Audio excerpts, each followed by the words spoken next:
Do you remember a moment when someone's words reached into your soul and touched something you thought was gone forever? When what seemed like an ordinary afternoon became the catalyst for rediscovering parts of yourself you'd forgotten existed? I certainly didn't anticipate that helping out an old friend would lead to such profound self-reflection. Please share which part of the world you're joining us from today. I'm genuinely curious about our global audience. Now let me tell you about that transformative day. I wasn't meant to play any significant role, simply a neighbor lending a hand. Sarah phoned that Tuesday morning, her voice strained with the familiar stress of juggling single motherhood and career demands.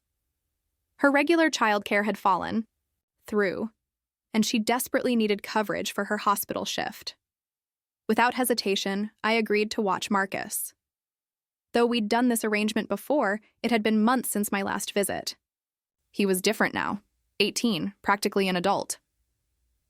The suburban home felt peaceful when I stepped inside. Sarah grabbed her medical bag with a rushed thank you, promising to return by midnight before disappearing into her sedan. I settled into the familiar comfort of her den, expecting the usual quiet evening, perhaps some television or parallel activities in separate rooms. I wasn't ready for Marcus. He descended the staircase like an unfinished thought, materializing taller than my memory served, his frame now carrying the subtle confidence of emerging manhood. His dark hair remained characteristically unruly, falling across his forehead in waves that defied any attempt at control. Dressed in a simple gray Henley and dark jeans, barefoot, with wireless headphones draped around his neck, he carried himself with unhurried grace. His expression held a knowing quality, as though he'd been anticipating our conversation and was enjoying the suspense. "Hello, Elena," he said with casual warmth, settling into the sectional. "Surprised to see you here tonight." I returned his smile, attempting to gauge his mood. "Well, your mother caught me during a generous moment." Marcus chuckled softly. "She has perfect timing for that." I chose the adjacent chair, suddenly uncertain about our dynamic. 18 occupies such peculiar territory, no longer adolescent, not yet fully adult. Meanwhile, I remained simply myself, 58, divorced twice, carrying weariness I rarely acknowledged openly. Yet something comforting existed in being useful, even briefly. Our initial exchange covered predictable ground. Academics, university preparations, the series he'd been streaming. He possessed more depth than I recalled, displaying thoughtfulness beyond his years. When I inquired about his intended major, his response caught me off guard. "I'm considering behavioral psychology," he said, shifting to face me directly, folding, one leg beneath him. "Human nature intrigues me, particularly how people express what they don't truly mean while hiding their authentic feelings." I paused, surprised. "That's remarkably perceptive," he shrugged casually. "Have you noticed how most grown-ups respond to questions as if they're performing, like they're presenting some carefully constructed version of themselves?" His observation landed in my chest with quiet impact. I didn't respond immediately. "I suppose," I said carefully, "we all develop our protective personas." Marcus studied me intently. "But don't you sometimes wish you could abandon that performance even momentarily?" His words felt less like interrogation and more like an invitation, a gentle hand extended across empty space, offering rather than demanding. I shifted uncomfortably, unsettled by how directly his question challenged me. I laughed nervously, attempting deflection. "You know, supervision was much simpler when you still believed monsters lived beneath your furniture." He grinned broadly. "True, but I wasn't making." "You reflect back then, was I?" That made me laugh genuinely, something I rarely experienced anymore, especially with someone his age. The afternoon unfolded with surprising ease between us. We discussed literature, music, the strange disconnect between aging externally while feeling unchanged internally. At one point, he observed, "I think the most difficult aspect of youth is discovering that adults haven't solved life's mysteries. They've simply become more skilled at concealing their confusion." Something in his tone, that blend of wisdom and gentleness, made me stop mid-thought. He wasn't being cynical or dismissive. He was acknowledging that he truly saw me, not as a caretaker or family friend, but as myself. You're remarkably perceptive, Marcus, I finally said. He nodded thoughtfully, then added with slight shyness, I believe people overlook so much when they assume others aren't really watching. I can't explain what stirred within me then. Perhaps it was the room's tranquil atmosphere or the measured cadence of his voice, steady, yet full of unspoken understanding. Maybe it was simply that I hadn't engaged in genuine conversation without carefully weighing each word in longer than I could. Remember, eventually I moved to sit beside him on the couch, not intimately, just nearer. The space between us filled with an energy that transcended romance, yet wasn't entirely neutral. Something else entirely, a current of mutual recognition, respect, and understanding. He turned toward me again, his voice dropping lower. Do you ever wish someone would simply hear what you're not saying? My throat constricted because yes, absolutely, I did. I had yearned for that for years. And somehow this young man had intuited it. I couldn't formulate a response. But within that silence, in the quiet interval between his question and my unspoken acknowledgement, something fundamental shifted inside me.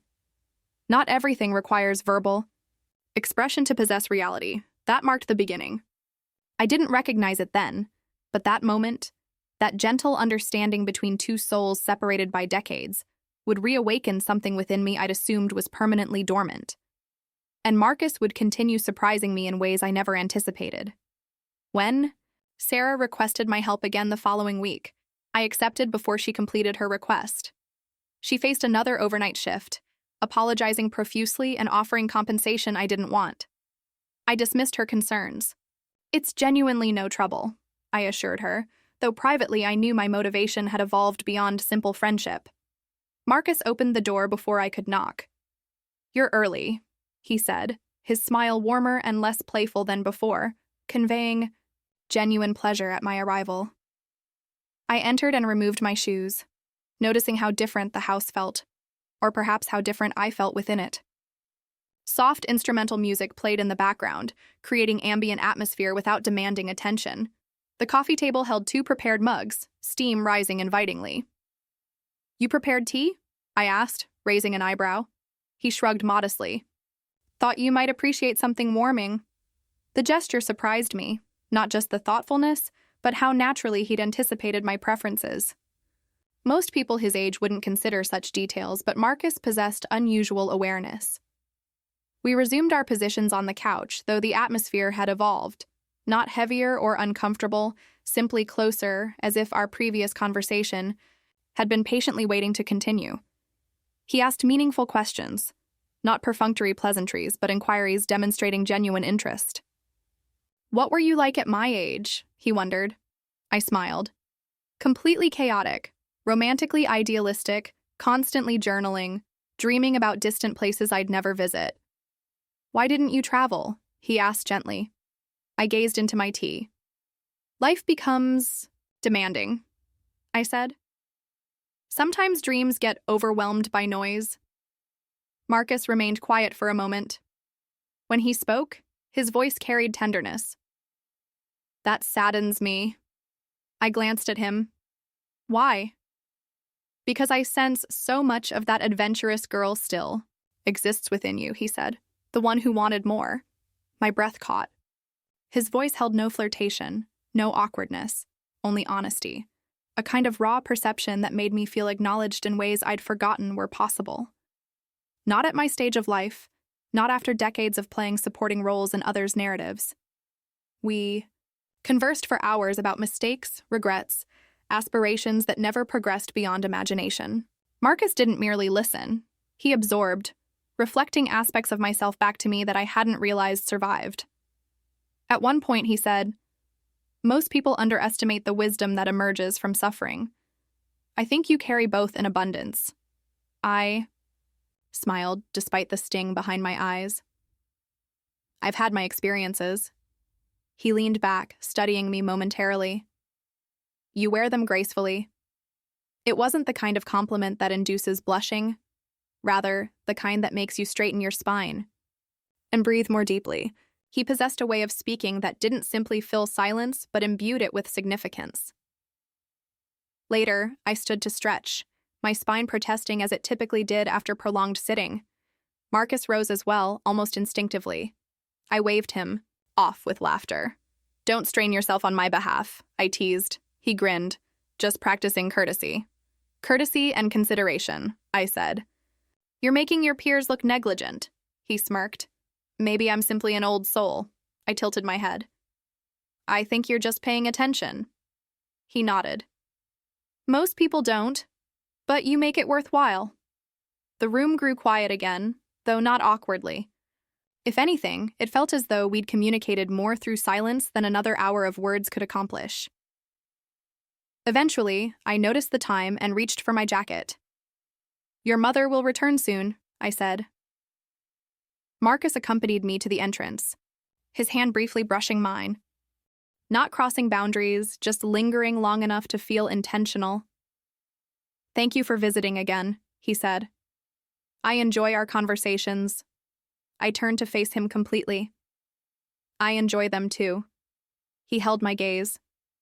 "You don't communicate like most adults. You don't pretend."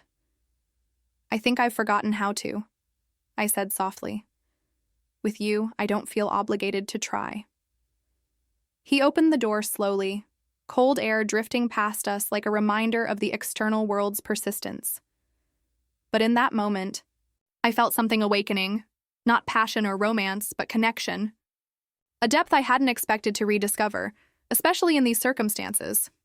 As I stepped outside, Marcus offered one final observation that remained with me long after I'd driven home. "I believe people encounter each other purposefully," he said. "And I think you entered my life to remind me how crucial it is to truly see someone. And perhaps he entered mine to remind me I remained visible, not fading, not finished, not at all." The next week, I told Sarah I'd gladly help whenever needed. I spoke casually, though my feelings were anything but casual. Something had transformed or awakened within me through those extended, honest conversations with Marcus. It wasn't attraction in conventional terms, but something more subtle and harder to define. A sense of being valued, of being heard in ways I hadn't experienced in years. The feeling that someone was looking directly at me, rather than through me. Rain was falling steadily that evening, the kind of persistent drizzle that softened the world beyond the windows. When I arrived, Marcus was already in the kitchen, barefoot, sleeves rolled up, preparing vegetables. He looked up with a smile, that familiar calm radiating from his expression. "I thought we could cook dinner together," he said. "Something substantial, something comforting." I hesitated in the doorway. "You cook now?" He shrugged. "Learning. Thought you could guide me." I moved slowly to the counter, setting down my purse. "Well, I'm honored." We worked side by side, music playing softly, warm under cabinet lighting, casting gentle shadows across the counters. The rhythm of cooking, chopping, stirring, tasting, facilitated natural conversation without forcing anything. Our dialogue flowed effortlessly, weaving from light memories to deeper reflections. We laughed about his disastrous baking attempt the previous week, and I shared how I once confused salt and sugar while trying to impress a man I can barely remember now. As dinner simmered, I leaned against the counter, observing Marcus as he moved through the kitchen. He possessed an unusual calmness for someone of any age, a grounded presence that was both curious and inviting, not invasively so, but in a way that made you want to open up, to speak truthfully without hesitation. We sat down to eat, and somewhere, between bites of pasta and the soft clink of silverware, he said something that made me pause. "You know, you're the first adult I've spoken with recently who doesn't treat me like a child." I swallowed and looked up. "That's because you don't behave like one." He smiled faintly. "Most people still assume I'm just a kid who understands nothing, but you don't. You look at me as though I have value." His words touched something tender within me, a place that had remained untouched too long. "You do have value," I said softly. "You're thoughtful, honest. That's uncommon." There was a pause, not uncomfortable but full of mutual recognition. He set down his fork and leaned slightly forward. "And you," he said, "are more vibrant than anyone I've encountered recently." I felt my breath catch. Vibrant. He nodded. Most people your age, forgive me, I don't mean that dismissively, but most have essentially shut down. They go through motions, discuss weather or current events or physical ailments. But you talk about dreams, regrets. You laugh as if it still matters. You feel deeply. No one had ever said anything like that to me before. Not my ex-husbands, and certainly not someone Marcus's age. I studied him for a long moment, the corners of my mouth lifting. You make me feel like I haven't disappeared. Because you haven't, he said steadily. You're simply waiting for someone to notice. We didn't speak for a while after that exchange. We didn't need to. There was comfort in the quiet, a warmth that lingered between us. After cleaning up, we moved to the living room. Rain continued tapping gently against the windows. Lights were dimmed, and soft flickering from the fireplace cast golden shadows across the walls. I settled onto the couch while Marcus took the nearby armchair, his long legs extended, one hand resting behind his head. I think we're all searching for genuine connection, he said eventually. Authentic connection. No games, no masks. I nodded, slowly. At some point, most people abandon that search. He looked over at me, eyes soft but determined. But not you. I didn't respond because perhaps he was right. When time came for me to leave, I stood reluctantly. The evening had enveloped us like a blanket, and I wasn't ready to return to the world outside. Marcus walked me to the door again, but this time he didn't open it immediately. He stood before me, close but respectfully distant, his expression unreadable. Then he said something that both startled and comforted me. You've changed something within me. I blinked. How? He shrugged, voice barely above a whisper. You helped me realize how rare it is to be truly seen, and how much I want to become the kind of person who sees others that way. I swallowed the lump in my throat. That's a significant responsibility to carry. He smiled softly. You've been carrying it your entire life.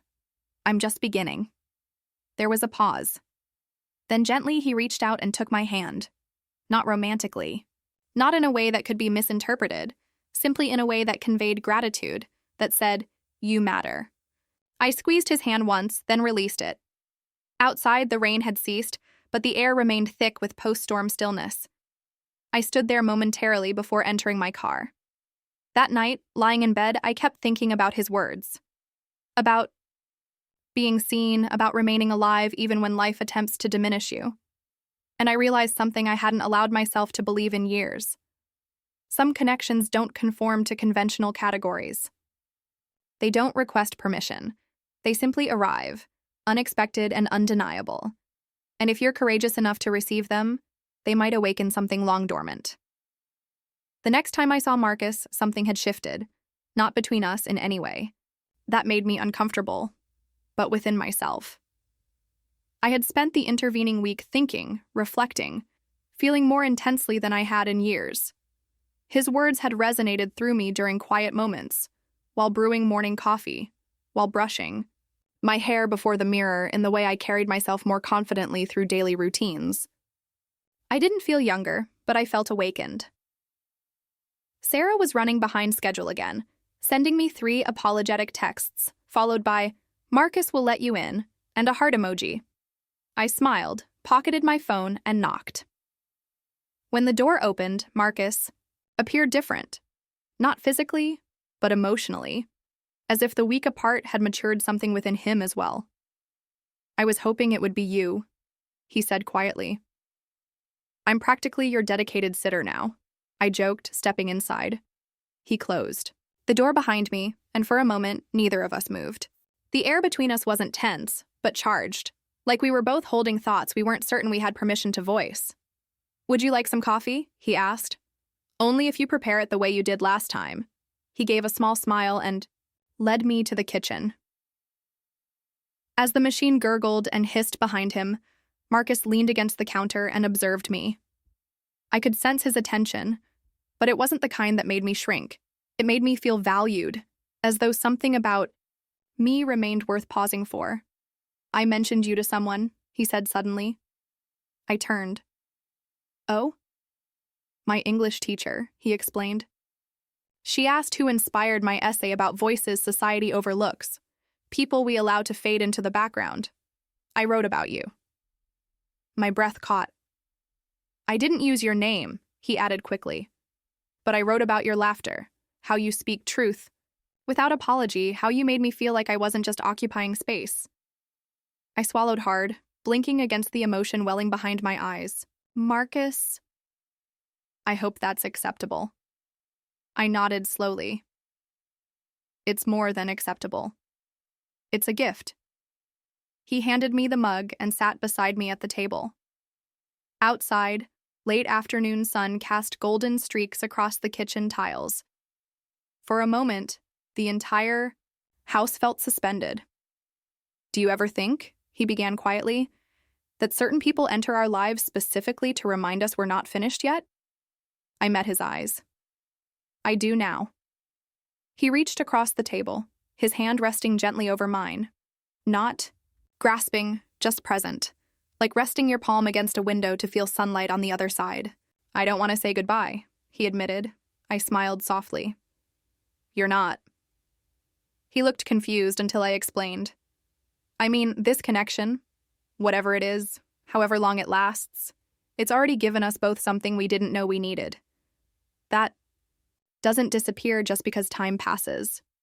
Marcus nodded, eyes glistening slightly. You're the first person who's ever made me feel like I didn't need to prove anything to be worth knowing. I exhaled deeply. And you're the first person in a very long time who reminded me that I'm still worth being known. The moment hung there, full and radiant. I knew we were at the edge of something, not romance or fantasy, but a kind of emotional truth few people allow themselves to touch.